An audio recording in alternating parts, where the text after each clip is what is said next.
Because if he's your friend, he will feel sad and grieve for that.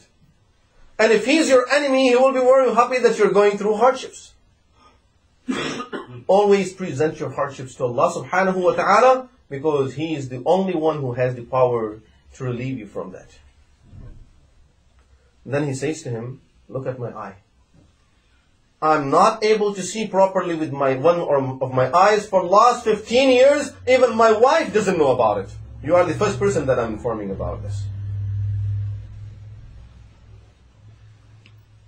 These are the akhlaq.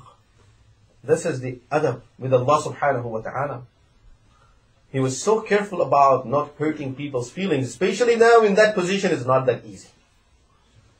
In those days, I'm sure most of us can picture it and know it, that the drainage system of the houses was such that you just have a drain on top of the roof, and then all the water will be dripping down. There won't be downspouts that we have nowadays. So the water will fall from that height and then will be splashing all over. And that was the general thing over there. Qadi Shureh, who had that feeling for people that are walking through the street and that will be walking through his house. He came up with a totally different and a very unique idea. Subhanallah. As there is a saying, when there is a will, there is a way. He made a drain that where the water will be falling inside the house. So now people in the house, family members, children, wife are complaining. What have you done? He said, look, when the water drips in our home, we are having a hardship. But imagine the same hardship people will go through it if it is outside. So we rather take it than making people go through it, because Rasulullah sallallahu alaihi wasallam says in a hadith, no one can be a true believer till he loves for others whatever he loves for himself. So I love myself not to go through this hardship. I don't want others to go through it because of me. All the other houses are there. Yes, those houses are there. Their owners are responsible for it. But at least I won't become a cause to hurt a Muslim. Deen, Iman, Akhlaq. This is how they lived. And these are the examples for us. Ibn Sa'd Rahimahullah narrated in his Tabaqat, Qadi Shureh was one of the busiest judge in the Islamic history, where people from morning to evening were always at his doors.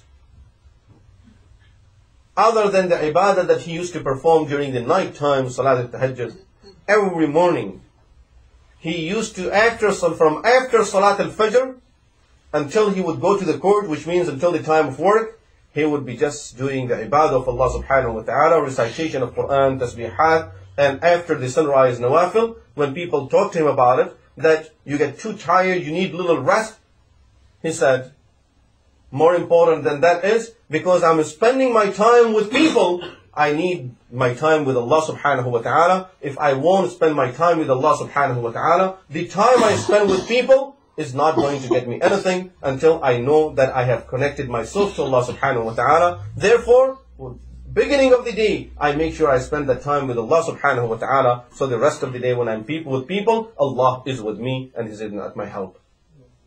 This is how they lived. And what a beautiful example for us if we just take this lesson from him, that beginning of the day, some time for Allah subhanahu wa ta'ala, because we know rest of the day we have a lot of other things to do.